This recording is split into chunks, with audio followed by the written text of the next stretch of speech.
Viral mobil listrik tabrak pintu kaca hotel di Klaten, sempat parkir 2 kali. Kecelakaan mobil listrik yang menabrak bangunan Cokro Hotel, diduga terjadi akibat pengemudi yang belum terbiasa mengendarai mobil listrik. Kejadian ini terjadi di Jalan Pemuda, Kecamatan Klaten Tengah, Kabupaten Klaten, Rabu, 22 Oktober 2025. Dugaan ini mencuat dan dipaparkan usai dilakukan mediasi antara pemilik mobil dengan pihak hotel.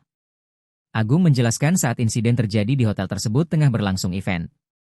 Akibat kejadian ini, sejumlah kerusakan terjadi. Seperti kaca pintu lobi, meja resepsionis, hingga pembatas bagian resto.